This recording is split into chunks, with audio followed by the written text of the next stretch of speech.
Soalan dari buku 200 Soal Jawab Hadis oleh Dr. Kamilin Jamilin. Saya berminat untuk belajar hadis. Apakah panduan bagi orang awam seperti saya ini untuk memulai langkah dalam bidang hadis?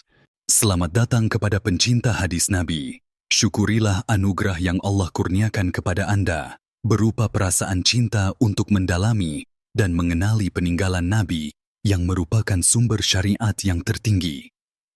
Saya beranggapan, kebanyakan orang awam masih kurang menguasai bahasa Arab dengan baik.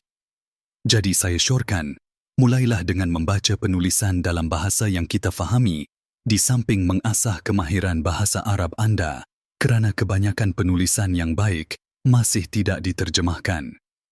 Sebelum kita memulai langkah mendalami ilmu hadis, Anda perlu jelas, apakah jenis cabang ilmu hadis? Ilmu hadis yang Anda minati, adakah ia berkaitan fiqh hadis, atau sains hadis, atau kedua-duanya?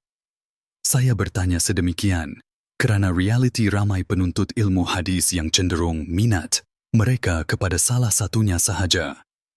Ramai yang hanya berminat kepada fiqh hadis yang lebih menumpu kepada makna-makna hadis, sedikit pula yang meminati sains hadis yang lebih menumpu kepada penilaian status hadis, dan kedua-duanya sangat penting. Jika kita cenderung untuk menerokai bidang fiqh hadis, tidak dinafikan penguasaan bahasa Arab perlu dipertingkatkan kerana ia melibatkan banyak perbincangan mengenai mafhum hadis dan perincian bagi setiap lafaz hadis. Jika bidang sains hadis yang lebih diminati, maka keperluan terhadap bahasa Arab juga tinggi kerana ia melibatkan banyak perihal perawi dan rujukan ini kesemuanya dalam bahasa Arab. Setelah mengetahui hala tuju kita, teguhkan cabang-cabang ilmu yang boleh diumpamakan sebagai tiang asas yang menguatkan binaan. Bermula dengan rujukan-rujukan yang mudah dan yang terutama mendapatkan bimbingan pembimbing yang baik yang mampu membimbing Anda mendalami ilmu hadis. Ketahui siapa para guru yang ahli dalam bidang tersebut dan berkelapangan bersama kita. Laziminya dan masukilah ilmu yang kita kehendaki melalui pintu yang betul. Jangan jemu dan goyah dengan kesukaran yang dihadapi dalam proses menimba ilmu. Konsisten hingga kita mencapai objektif dan kepuasan yang dicari. Ini hanyalah panduan umum. Selagi saya tidak mengetahui kecenderungan pihak yang bertanya, maka saya tidak dapat memberi penjelasan yang lebih spesifik. Ustaz, apakah itu ilmu al-jarh wal ta'dil? Apa kepentingan ilmu ini sebagai salah satu dari cabang ilmu hadis? Al-jarh, kritikan terhadap perawi dari sudut kepribadian, adalah atau kejujurannya, dabt atau keduanya. Al-ta'dil, pujian atau penilaian baik terhadap kredibiliti perawi yang merangkumi adalah dan dabtnya. Ilmu al-jarh wa al-ta'dil merupakan suatu disiplin bagi mengkaji status perawi, sama ada hadisnya boleh diterima atau ditolak.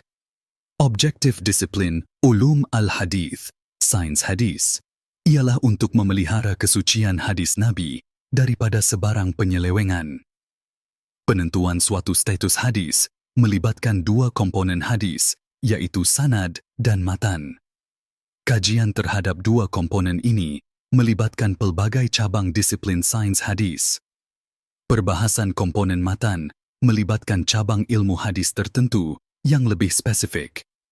Manakala komponen sanad yang terdiri dari rantaian para perawi hadis pula melibatkan beberapa cabang ilmu hadis yang lain.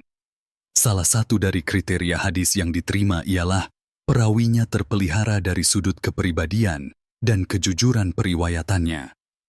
Kecacatan pada salah satu atau kedua-dua unsur ini akan menjejaskan kredibiliti seseorang perawi. Maka ilmu al-jarh wal ta'dil menjadi garis panduan, kaedah dan pelbagai disiplin bagi menganalisa perawi hadis dan menentukan status mereka dari aspek periwayatan. Ia penting bagi mengkaji perihal sanad hadis. Kelompongan memahami ilmu ini akan memberi implikasi yang tidak baik terhadap kualiti penilaian suatu hadis.